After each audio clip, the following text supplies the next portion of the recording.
क्या आपने कभी सोचा है डर का असली स्वरूप क्या है? यह केवल एक भावना नहीं, यह एक छाया है जो आपके ज्ञान के आकाश पर मंडरा जाती है। डर तब जन्म लेता है जब आप अपने अस्तित्व को केवल शरीर, नाम, पद या संबंधों से जोड़ देते हैं। श्रीमद् भगवद गीता के प्रारंभ में अर्जुन भी इसी छाया के नीचे था। उसने अपने सामने खड़े अपने सगे संबंधियों को देखा और उसके हाथ कांपने लगे। वाणी रुक गई। सीदंति मम गात्राणि मुखम च परिशुष्यति वेपथुश्च शरीरे में रोमहर्षश्च जायते। अध्याय 1 श्लोक 28। हे कृष्ण, अपने स्वजनों को युद्ध के लिए खड़ा देखकर मेरे अंग शिथिल हो रहे हैं, मुख सूख रहा है, शरीर कांप रहा है और रोमांच हो रहा है। यह भय केवल मृत्यु का नहीं था, यह था मोह का, अपनों को खोने का और सबसे बड़ा, अपने धर्म से मुंह मोड़ने का। डर तब जन्म लेता है जब आत्मा अपने वास्तविक स्वरूप को भूल जाती है और श्रीमद्भगवद गीता उसी विस्मृति से जागरण की अमृतवाणी है। अर्जुन भयभीत था, किंग कर्तव्य विमूढ़।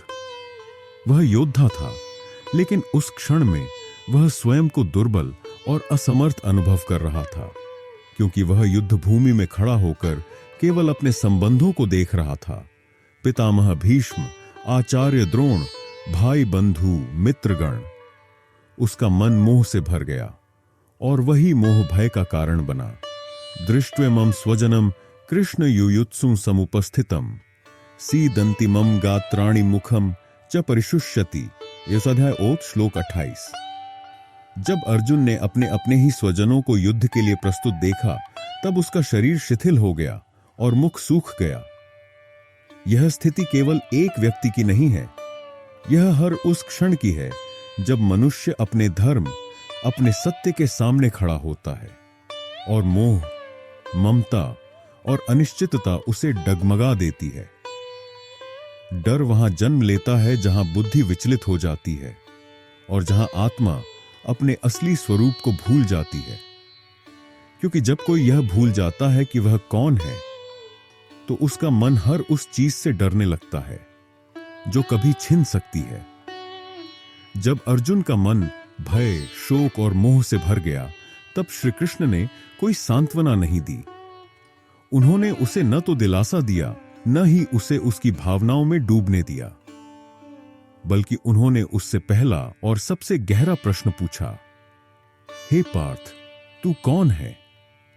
क्योंकि जब कोई जान जाता है कि वह वास्तव में क्या है, तो डर, योग और मोह स्वाभाविक रूप से विलीन हो जाते हैं। श्री कृष्ण ने उसे आत्मा का ज्ञान दिया, जो न मरती है, न जन्म लेती है, जो नष्ट नहीं हो सकती, जल नहीं सकती और विभाजित नहीं हो सकती। नैनम छिंदन्ति शस्त्राणि नैनम दहति पावक न चैनम क्लेदयन्त्यापो न शोषयति मारुतः। अध्याय 2 श्लोक 23।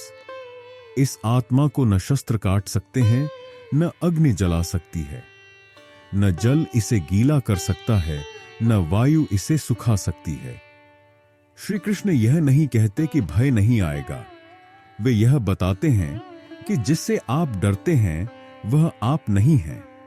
अर्जुन ने जिन रिश्तों, शरीरों और परिणामों को देखकर भय अनुभव किया, वे सभी नश्वर थे, पर आत्मा वह शाश्वत है, अजर है, अमर है। जब आत्मा का ज्ञान जागृत होता है, तब भय केवल एक भ्रम बनकर रह जाता है, जो आता है और फिर चला जाता है। श्रीमद् भगवद गीता में केवल ज्ञान ही नहीं है, वहां जीवन को जीने की कला भी है, विशेष रूप से तब जब भय सामने खड़ा हो। श्री कृष्ण ने अर्जुन को केवल आत्मा का बोध नहीं कराया, बल्कि उसे कर्म के मार्ग पर स्थिर रहने की भी शिक्षा दी। कर्मण्येवाधिकारस्ते मां फलेषु कदाचन मां कर्म फल हेतुर्भूर्मा ते संगोस्त्व कर्मणि। अध्याय 2 श्लोक 37। आपका अधिकार केवल कर्म करने में है, फल पर कभी नहीं। फल की इच्छा में बंधकर न कर्म कीजिए और न ही कर्म त्याग की ओर झुकिए। डर तब जन्म लेता है जब हम फल को लेकर बंध जाते हैं। क्या होगा अगर हार गए? क्या होगा अगर खो दिया? लेकिन जब हम केवल कर्म पर केंद्रित रहते हैं तो भय का कोई स्थान नहीं रह जाता। श्री कृष्ण कहते हैं, योगस्थः कुरु कर्माणि। योग में स्थित होकर शांत चित्त से निष्काम होकर कर्म कीजिए। जो भी होता है वह ईश्वर की योजना का भाग है। हमारा कार्य केवल यह है कि हम अपने कर्तव्य का पालन करें, पूर्ण श्रद्धा, सप्र और स्थिर बुद्धि के साथ। क्योंकि जहां कर्म निष्काम होता है वहां चित्त भय से मुक्त हो जाता है।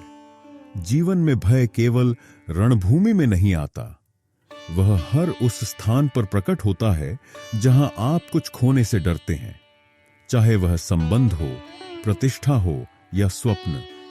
लेकिन श्रीमद्भगवद गीता का ज्ञान केवल कुरुक्षेत्र तक सीमित नहीं है, वह हर एक के भीतर के युद्ध के लिए है। जब आप नौकरी के साक्षात्कार में जाते हैं और मन भय से भर जाता है कि क्या आप सफल होंगे, तब स्मरण कीजिए, कर्मण्येवाधिकारस्ते। जब कोई संबंध टूटने के कगार पर हो और मन रोने लगे, तब याद रखिए, आप वह नहीं हैं जो टूट रहा है, आप वह आत्मा हैं जो साक्षी है। जब भविष्य अंधकारमय प्रतीत हो और आप यह न जान पाएं कि अगला कदम क्या हो, तब श्री कृष्ण का वचन स्मरण करें, तस्मादसक्तः सततम कार्यम कर्म समाचर। अध्याय 3 श्लोक 19।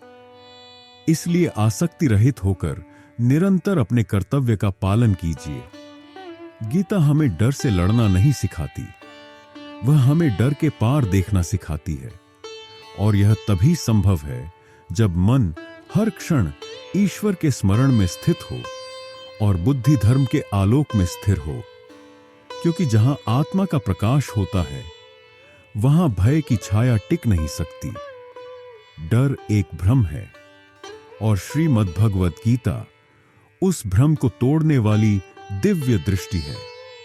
श्री कृष्ण अंत में अर्जुन से कहते हैं, सर्वधर्मान परित्यज्य मामेकम शरणं व्रज, अहं त्वा सर्व पापेभ्यो मोक्षयिष्यामि मा शुचा।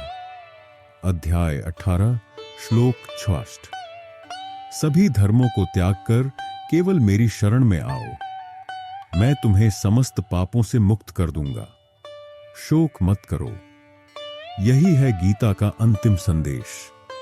मां शुचा, शोक मत करो, भय मत रखो।